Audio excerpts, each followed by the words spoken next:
요한계시록 17장 말씀을 함께 공부하고 있습니다. 첫째로 큰 음녀를 볼 수 있는 계시의 눈에 관해서 살펴보고 있고요. 그 다음에 둘째로 음녀의 비밀과 상징에 대해서 살펴볼 것이고, 셋 번째로 음녀의 멸망과 심판에 대해서 함께 살펴보게 되겠습니다. 큰 음녀의 등장, 큰 음녀가 나타나고 그녀가 많은 무리에 앉아있는 모습을 우리가 살펴보게 되고, 이 음녀는 세상의 왕들과 음행을 하며 음녀의 포도주에 취한 사람들이 있다고 하는 것을 우리가 살펴봤습니다. 여기서 우리가 특별히 조심해야 할 것은 이 1절 말씀을 꼭 기억해야 됩니다. 또 7대접을 가진 7천사 중 하나가 와서 내게 말하 이르되 이리로 오라. 많은 무리에 앉은 큰 음녀가 받을 심판을 내게 보이리라. 큰 음녀가 받을 심판을 깨닫게 해주시겠다고 하는 뜻입니다. 이 음녀에 대해서 우리가 잘 깨달아 알아야 되겠습니다.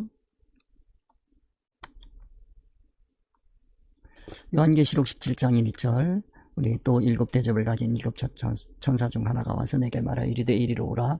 많은 무리에 앉은 큰 음녀가 받을 심판을 내게 보이리라.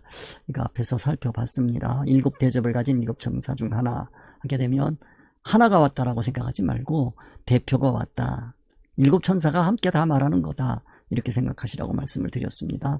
그 다음에 이리로 오라 할 때 의사적으로 가는 거, 몸이 가는 것보다 더 중요한 것은 의사적으로 가는 거.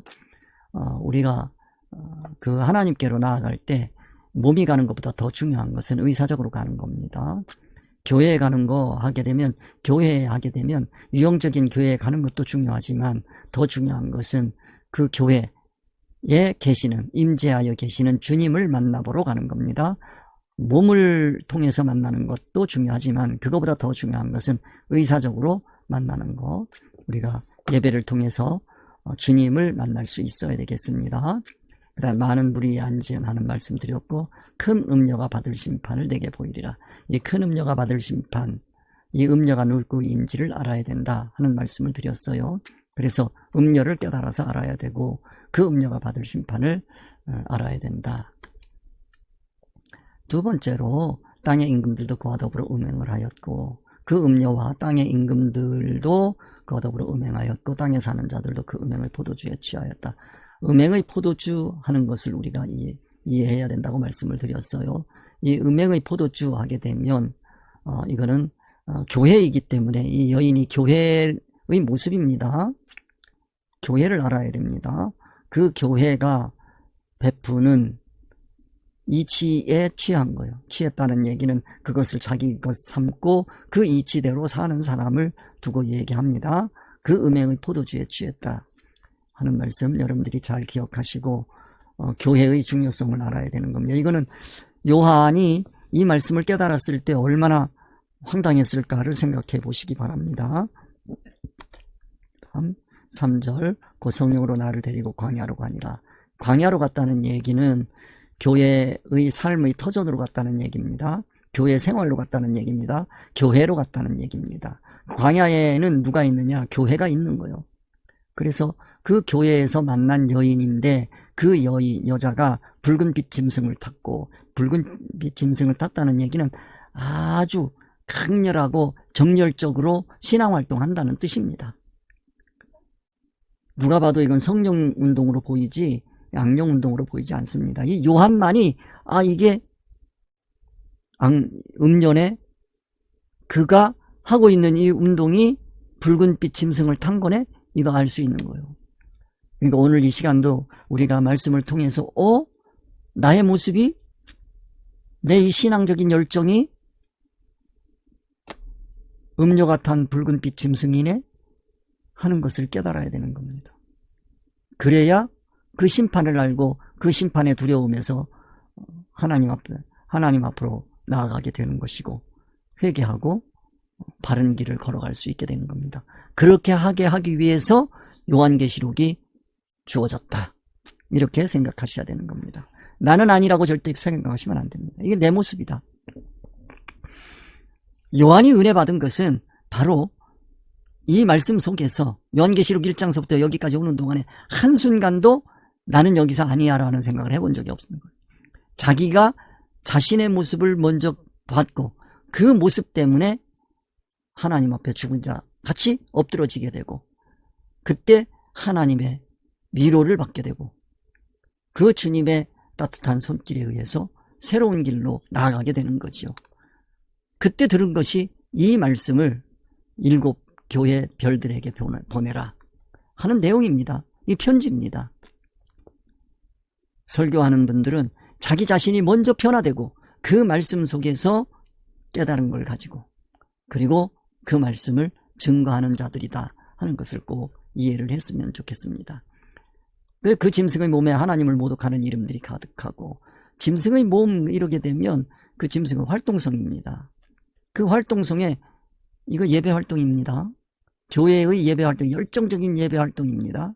그 예배 활동이 하나님을 모독하는 거예요. 하나님의 이름을 모독하는 거예요. 나의 오늘 기도가, 예배가, 찬양이 하나님을 모독한 건 아닌지, 하나님을 욕한 것은 아닌지 우리는 깊이 성찰해 볼 필요가 있는 겁니다. 그리고 7머리와 10뿔에 관해서 말씀을 드렸습니다. 우리 기독교는 머리가 오직 하나입니다. 권세도 오직 하나입니다. 7머리 10뿔 이러면 신앙이 아주 좋은 것 같고 아주 사람이 포용성 있고 넓은 것 같은데, 그게 바로 세속화다라고 하는 말씀을 드렸습니다. 그 다음에 지난주에 우리 4절 말씀 드렸습니다. 그 여자는 자주빛과 붉은빛 옷을 입었습니다. 자주빛 하게 되면 이거는 왕권입니다. 왕의 활동입니다. 왕의 활동은 권세입니다. 권세, 통치권입니다. 이 통치권 하게 되면 거기에는 법이 따라오게 되어 있어요. 거기에 권세가 나오는 거예요. 그래서 이 권세를, 왕권을 가진 자는 활용하고 사용할 수밖에 없는데, 그 권세가 자신의 사욕을 위해서 사용되면 큰일 납니다. 교회 지도자가 이 여자처럼 자주빛과 붉은빛 옷으로 장식품으로 달고 있으면 안 돼. 그래서 그 권세를 누리고 있으면 안 돼. 자신의 사욕을 위해서 사용되면 안 되는 거예요. 우리가 기억해야 하는 것은 이 지도자는 권세가 주어질 수밖에 없어요. 세상 지도자든 이 교회 지도자든 지도자에게는 권세가 주어질 수밖에 없는데, 그 권세를 자신의 사욕을 위해서 사용하면 큰일 납니다.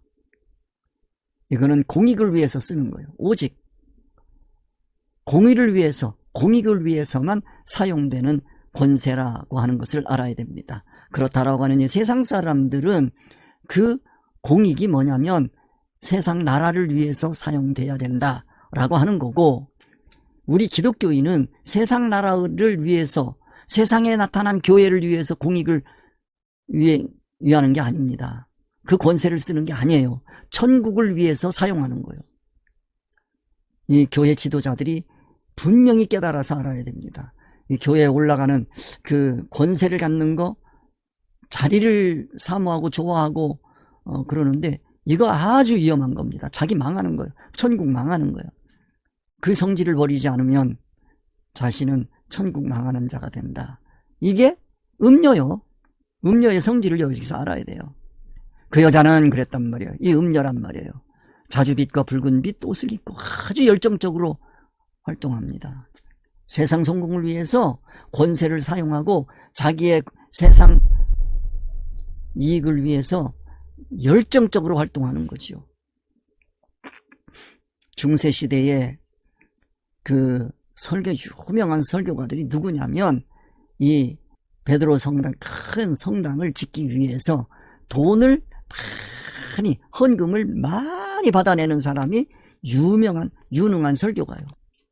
그 사람이 교황 앞에 등용되는 겁니다.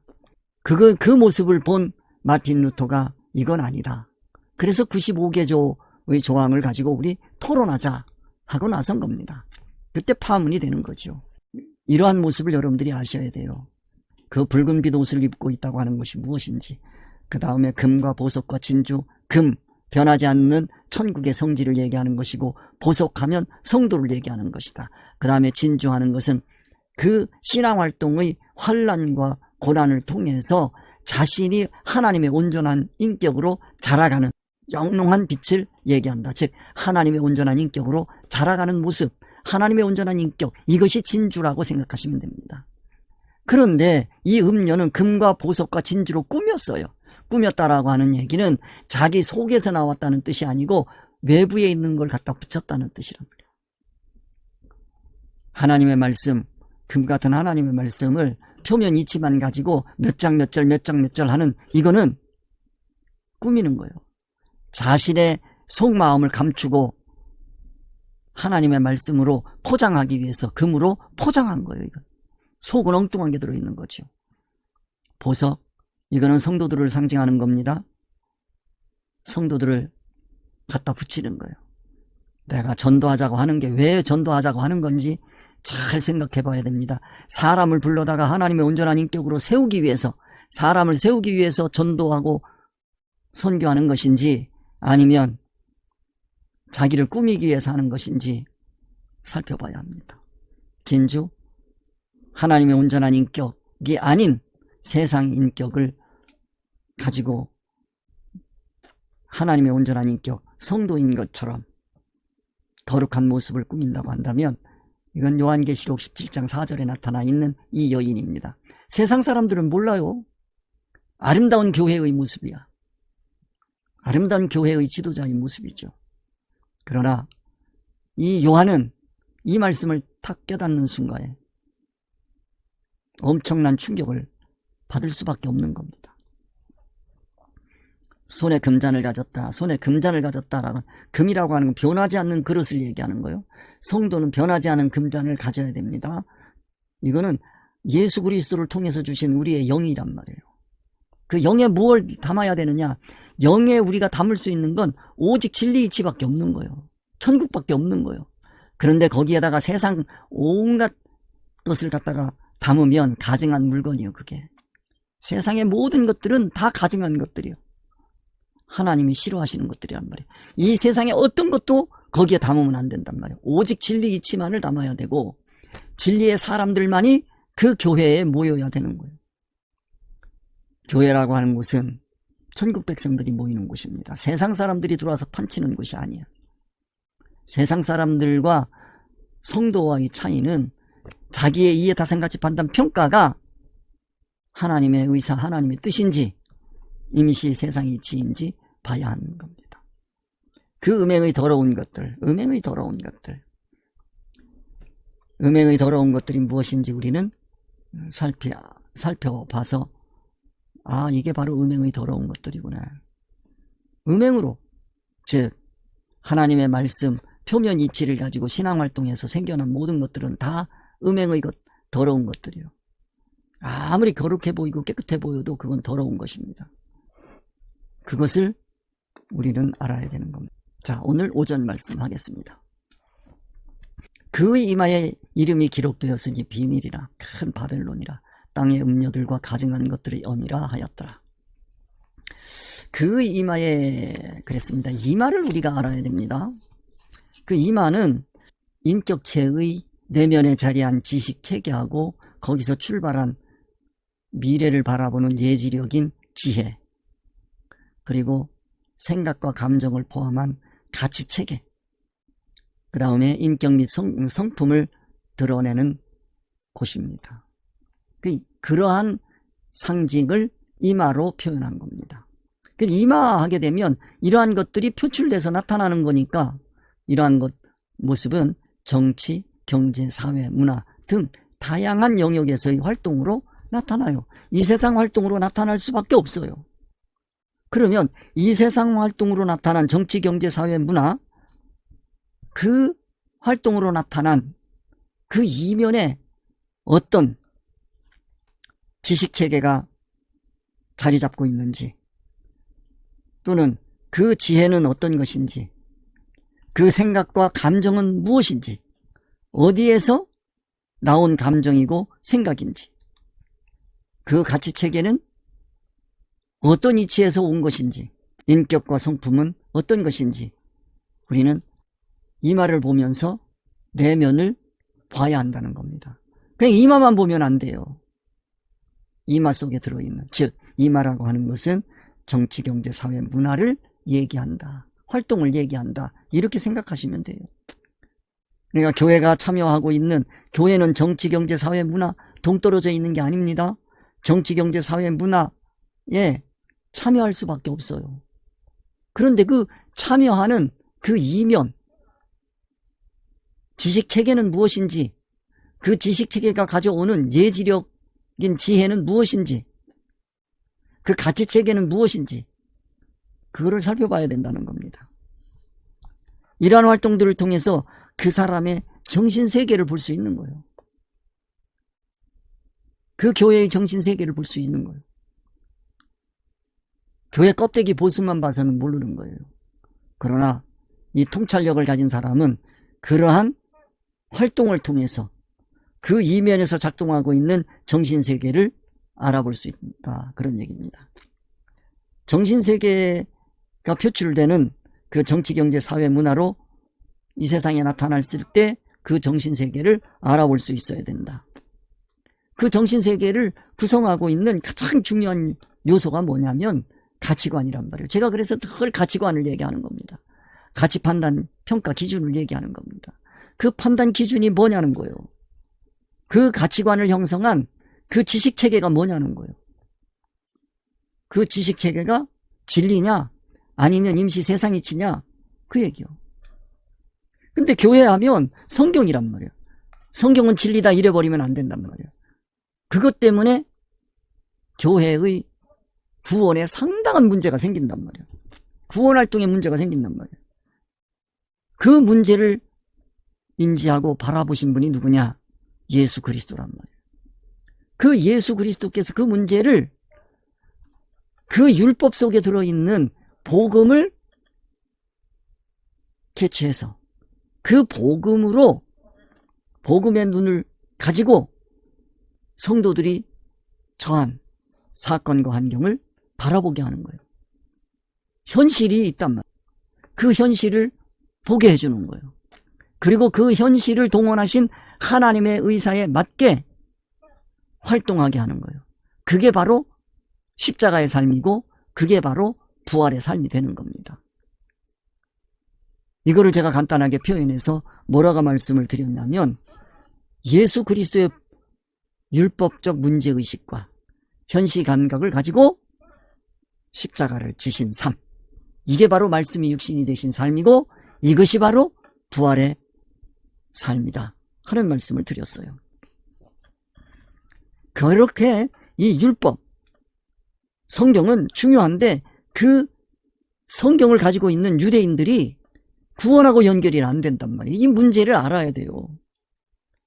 이 문제를 교회가 모른다고 한다면 예수 그리스도의 제자라고 할 수가 없고 예수님의 제자의 삶을 살 수도 없는 거예요. 이 가치관이 바로 될 때 행동, 판단, 의사결정의 기준이 바르게 될 수 있고 삶의 방향이나 목표가 바르게 설정될 수 있게 됩니다. 그 사람이 무엇을 중요시하게 여기는지에 따라서 감정과 사고방식과 관계 및 경험에 대한 해석이 달라지는 거예요. 성경 해석도 달라지는 거예요. 어떤 분하고 얘기하는데 목사님마다 성경 해석이 다 다르다는 거예요. 누구 걸 따라야 되냐는 거예요. 다 옳은 거 아니냐는 거예요. 그러면 자신의 삶의 변화가 없지요. 굉장히 중요한 겁니다. 그 가치체계가 지향하고 있는 목표가 어딘지, 목적이 어딘지 분명히 알아야 됩니다. 어떤 가치관에서 저런 게 나왔는지, 저런 설교를 하고 있는지 그걸 알아야 된단 말이에요. 그 설교를 따라서 내가 순종하면 결과가 천국에서 어떻게 나타나는지 그걸 봐야 되는 거예요. 그렇기 때문에 가치관은 정신세계와 삶의 전반적인 질을 결정짓는 핵심적인 요소. 그 가치관은 판단 기준인 법에 따라 결정되는 겁니다. 기독교는 하나님의 의사성인 진리를 판단 기준으로 삼아야 합니다. 그것이 율법입니다. 그런데 그 율법은 우리의 구원을 위해서 하나님께서 주신 판단 기준입니다. 그 판단 기준을 바르게 알아야 되는데, 깨달음이라고 하는 것은 이 율법조차도 계시라고 하는 거예요. 그것이 바로 율법이 가진 문제점이고, 그 율법적인 문제는 표면이 세상 이치로 되어 있다는 얘기입니다. 그 세상 이치에 순종을 하면 그거는 천국하고 연결이 안 된다는 거예요. 그 속에 하나님의 뜻이 계시로 들어있다는 겁니다. 그게 복음이라는 거예요. 그러나 예수님 당시에 유대인들이 표면 이치에 매여 있기 때문에 구원과 연결되지 못한 신앙활동을 했다는 거예요. 그런 모습을 여러 가지 형태로 예수님께서 책망하셨는데, 그거를 이 세상 가치관으로 유대인들을 평가하는 겁니다. 예수님께서 평가하신 그거는 천국 기준, 하나님의 의사성으로 책망하신 거지, 이 세상 가치 기준으로 책망하신 게 아니에요. 네가 눈먼 것을 가져왔다라고 얘기할 때 그 하나님께 드리는 그 짐승이 눈멀었다는 뜻이 아니고, 하나님께 드리는 제사하는 그 사람의 신앙정신 사상이 눈멀었다는 뜻입니다. 그 눈먼 거요. 자신이 현재 지금 드리고 있는 예배가 그게 눈먼 거라니까요. 눈먼 걸 하나님께 드리는 거요. 저는 거를 하나님께 드리는 것이고, 헌된한 것을 하나님께 드리는 거예요. 그게 바로 뭐냐면, 몸에 가증한 이름들이, 하나님을 욕하는 이름들이 잔뜩 써 있다는 뜻으로 4절에서 말씀드린 겁니다. 그러한 문제를 계시의 하나님의 말씀, 복음으로 풀어내서 삶으로 보여주신 삶, 그게 십자가의 삶인 거예요. 십자가라고 하니까 그 나무 십자가만 자꾸 생각한단 말이에요. 아니, 날마다 제 십자가를 지고 나를 쫓을 것이라고 말씀하신 그것이 예수님이 지신 그 나무 십자가, 그거 얘기한, 그것도 비유란 말이에요. 상징이란 말이에요. 계시란 말이에요. 그 우리가 지고 가야 될 십자가는 율법의 표면이란 말이에요. 세상 이치란 말이에요. 그거를 지고 가면서 하나님의 뜻에 맞게 세상을 살아가는 모습, 이거를 십자가라고 하는 거예요. 그거를 복음적 현실 감각이라고 제가 표현을 한 겁니다. 이 복음적 현실 감각이 없으면 예수님을 닮아 살 수가 없어요. 부활의 삶으로 연결할 수가 없어요. 이 예수님의 삶을 강력하게 정리해서 말해준 것이 율법적 문제의식을 그 율법에 게시된 복음적 현실 감각으로 선택하는 십자가의 삶이라고 표현한다. 이렇게 말씀드리겠습니다. 십자가는 이제 복음적 현실 감각으로 자기의 삶을 살아가는 거예요. 그게 십자가예요. 하나님의 뜻에 합당하게 그 자기 현실을 대면하는 거예요. 직면하는 거예요. 피할 수 없는 거예요. 거기에서 우리는 하나님의 온전한 인격으로 진주같이 영롱한 빛을 발하면서 태어나는 겁니다. 이게 진주요. 이것이 바로 갖다 붙인 진주가 아니고 자기 속에서 올라오는 진주가 되는 겁니다. 그 다음 두 번째로 이름이 기록되었으니, 이름이 기록됐다. 이름입니다. 우리가 이름을 알아야 됩니다. 이름이라고 하는 것은 인격을 나타내는 대명사예요. 인격체를 얘기하는 거예요.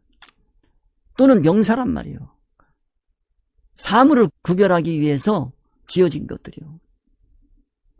제가 사람 이름을 잘못 외우는데 그러면 그 참 답답하단 말이에요.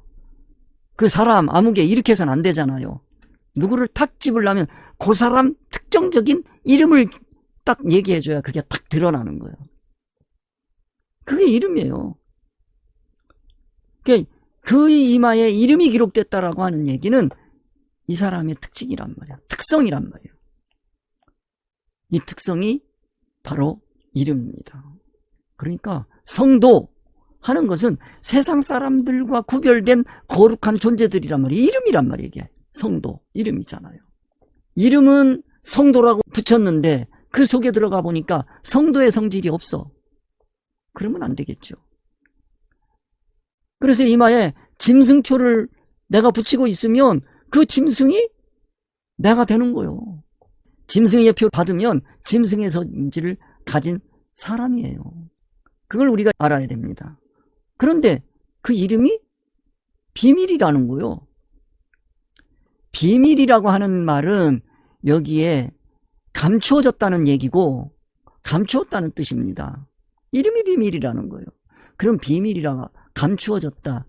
다른 말로 고치면 우리 기독교 용어로는 이게 계시라는 뜻입니다. 그러면 그의 이마에 이름이 기록됐는데 그게 계시라는 거예요. 이걸 알아야 됩니다. 계시라고 하는 얘기는 그 안에 하나님의 의사, 하나님의 뜻이 들어있다는 거예요. 또는 그 안에 뭔가 감추어진 게 있다는 거예요. 이게 비밀이라는 거예요. 계시라고 하는 거예요. 하나님께서 교회를 통해서 보여주시는 계시성이 있는 거예요.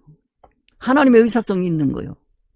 그런데 그 하나님의 의사성이 뭐냐면 말해주는데 그게 바벨론, 그 안에 들어있는 게 바벨론 성질이라는 거예요. 바벨론이라는 거예요. 큰 바벨론이라는 거예요. 표면적으로 드러난 모습은 교회인데 그 속에 감추어져 있는 것을 하나님께서 드러내 주시니까 그게 보니까 바벨론이라는 거예요. 표면적으로는 거룩한 모습인데 교회인데 그 교회가 하나님의 것이 들어있는 게 아니고 세속적인 성질, 바벨론의 성질이 그 내면에 들어있다는 거예요. 여기에 이 말씀은 요한이 이 말씀을 받았을 때 얼마나 깜짝 놀랐겠어요. 요한이 그 당시에 최고의 지도자입니다. 그리고 자신이 인도하고 있는 그 당시에는 뭐 최고 지도자니까 모든 교회가 바로 요한만 바라보고 있는 거예요. 사도 요한만 바라보고 있는 거예요. 반모섬에 가 있는 그 사도 요한을 우러러 보고 있는 거예요. 그런데 천사 중에 하나가 와가지고 교회의 모습을 딱 보여주는데 광야로 갔단 말이에요. 거기 가서 여인을 만났어요. 그 교회지.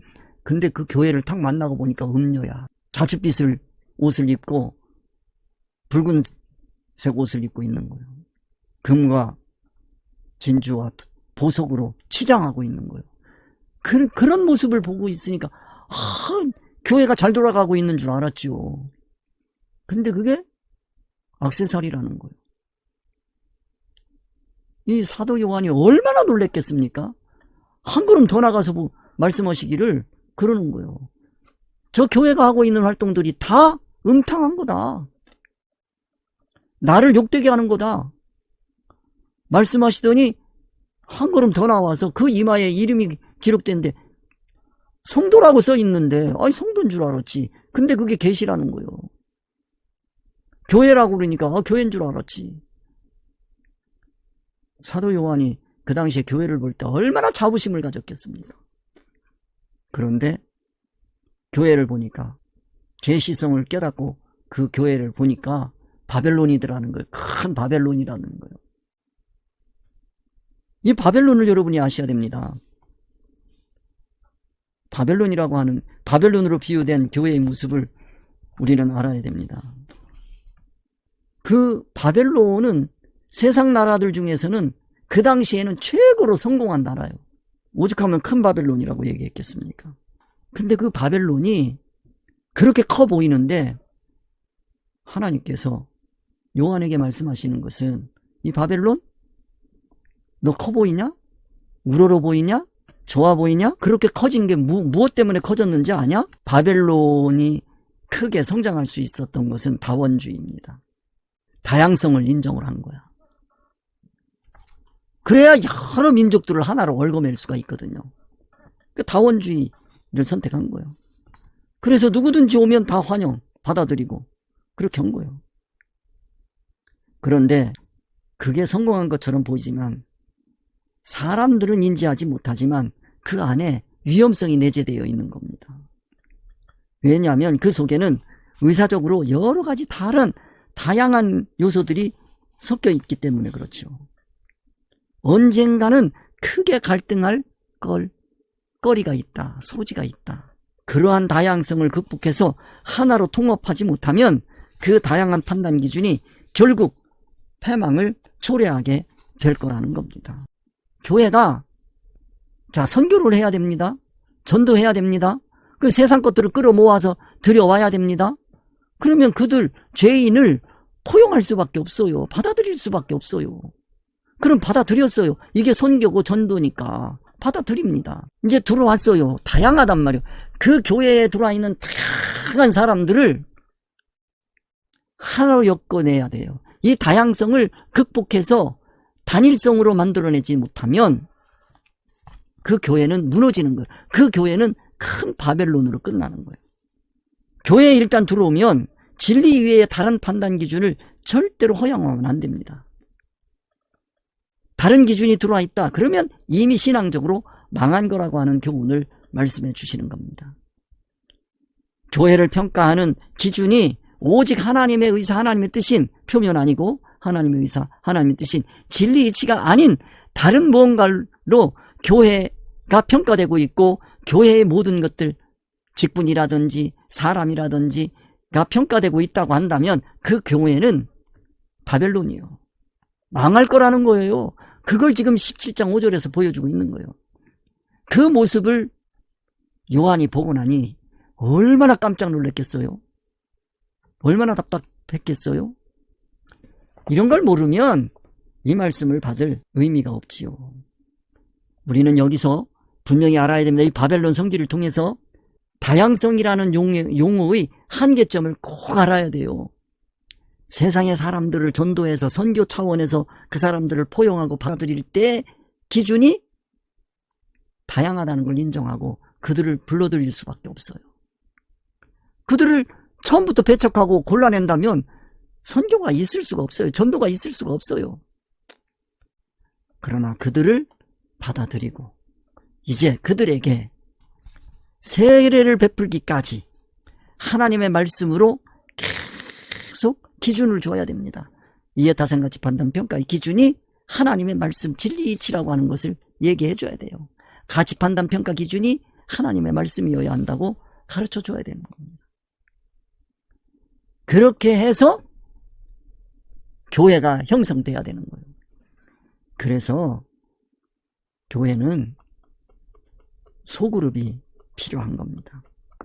다양한 사람들이 모여 있지만 그 사람들에게 오직 진리 이치로 성숙해가는 그와 같은 인격적인 만남이 이루어져야 돼요. 그것은 소그룹에서만 가능합니다.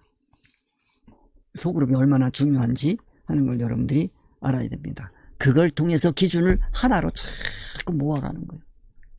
그 기준으로 이제 자체화되고 자체화된 것으로 삶이 나가서 즉 복음적 현실 감각을 이해하고 현실 감각을 가지고 자기의 삶에 참여하는 십자가의 삶을 살아야 되는 거예요. 그게 날마다 십자가를 지는 삶이에요. 그렇게 했을 때 이 십자가를 지는 삶에서 자기 현실을 느끼는 그 감각은 판단 기준은 하나인데 자기 현실을 보는 그 감각은 다 달라요. 그걸 인정할 수 있어야 돼요. 다양해요. 인정할 수 있어야 돼요. 예수님을 느끼는 그 느낌성이 다 달라요. 다양해요. 이렇게 얘기하면 또 이상하다고 생각할지 모르는데 이거는 예수님께서 삶을 우리에게 보여주셨는데 그게 사복음서로 나타납니다. 그거는 관찰자에 따라서 예수님의 모습이 이런 면도 있고 저런 면도 있다는 틀리지 않은 거예요. 다양해요. 그 다양성을 이해하라고 우리에게 이 사복음서를 주신 거예요. 이게 신앙의 다양성인 거예요. 신앙의 다양성이라고 하는 걸 여러분들이 아셔야 돼요. 신앙의 다양성이라고 하는 것은 예수 그리스도께서 우리에게 가르쳐 주신 복음적 현실 감각으로 자기의 사건과 환경을 보는 거예요. 신앙의 다양성입니다. 판단 기준의 다양성이 아니고 신앙 활동의 다양성입니다. 그래서 큰 바벨론이 주는 이 계시의 말씀은 우리에게 주시는 교훈이 엄청나게 큰 거예요. 이 말씀을 통해서 교회는 오직 전국의 성질과 진리 이치로 커져야 된다고 하는 비밀을 가르쳐 주시는 겁니다. 그 하나님의 뜻을 우리가 이해해야 됩니다. 그 내용이 비밀이고 신비고 계시라는 겁니다. 그 바벨론 속에 또 하나님의 의사성이 들어있는 거예요. 그거를 동원하신 하나님의 의사 뜻이 들어있는 겁니다. 바벨론으로 끝나면 안 돼요. 이게 신비고 이게 계시고 비밀인 겁니다.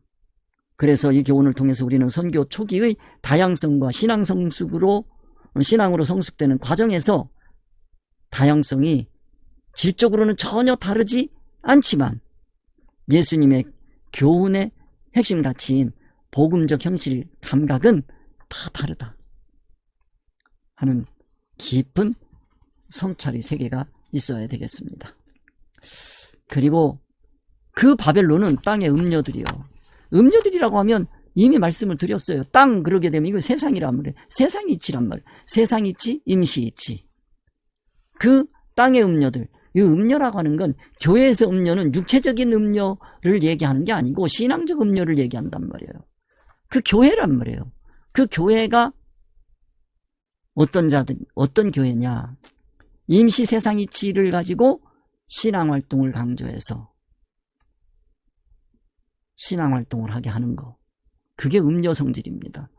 아니 세상 이치가 어떻게 교회에 들어올 수 있습니까? 예, 교회는 성경이 진리 기준인데 그 성경이 표면 이치와 이면 이치로 갈라져 있다.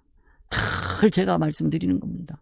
이 성경의 표면 이치는 세상 이치로 되어 있는데 그 세상 이치로 되어 있는 그 말씀에 순종해서 신앙활동이 나오도록 하는 그것이 바로 음녀들이고 그 활동을 교훈받고 땅의 소원과 목적을 이루기 위해서 신앙생활하는 사람들이 바로 교회와 음행을 함께 저지르고 있는 거예요. 땅의 음녀들이요. 그게 교회에 들어와서도 여전히 소원 목적 이해타산가치 판단 평가는 세상 이치로 되어 있단 말이에요. 그런 사람들이 교회에 들어와서 신앙활동하면 그게 바로 땅의 음녀들과 그런 얘기예요. 음행하는 거예요. 가증한 것들이 어미가 된 거예요. 그런 사람들이 모였으니까 그게 어미지. 그런 사람들을 양육하고 키워내니까 그게 어미지요. 가증한 것들이라고 하는 것은 이거는 세상에 있는 것들이란 말이에요. 진리 이치가 아닌 세상 이치로 만들어진 세상의 모든 것들이에요. 대인, 대사, 대물 관계를 통해서 이루어진 것들이에요. 그게 다 가증한 것들이다. 예수님이 보실 때에 예수님 당시에 지어진 그 성전은 가증한 거요. 그리고 거기에 있는 모든 것들은 다 가증한 것들이에요. 그래 오죽 답답하면 예수님께서 무너뜨려라. 내가 사흘 만에 다시 져주마. 이 가증성을 여러분들이 아셔야 돼요. 뭐가 가증한 것인지 알아야지. 진리 이치가 아닌 임시 세상 이치로 맺은 모든 대인, 대사, 대물 이것들은 다 가증한 것들이다. 그런 것을 가르치는 교회가 어미다. 이렇게 생각하시면 되겠습니다. 오늘 말씀이 여러분들에게 큰 도전이 되어서 여러분들은 이러한 음녀성에서 벗어나시는 천국의 복된 자들이 다 되시기를 주님의 이름으로 축원드립니다. 오늘 여기까지 하겠습니다.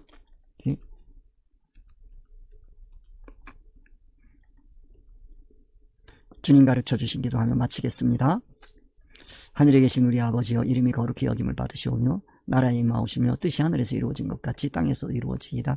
오늘날 우리에게 일용할 양식을 주옵시고 우리가 우리에게 죄 지은 자를 사하여 준 것 같이 우리 죄를 사하여 주옵시고 우리를 시험에 들게 하지 마옵시고 다만 악에서 구하옵소서. 대개 나라와 권세와 영광이 아버지께 영원히 있사옵나이다. 아멘. 수고 많이 하셨습니다. 다음 주에 뵙겠습니다.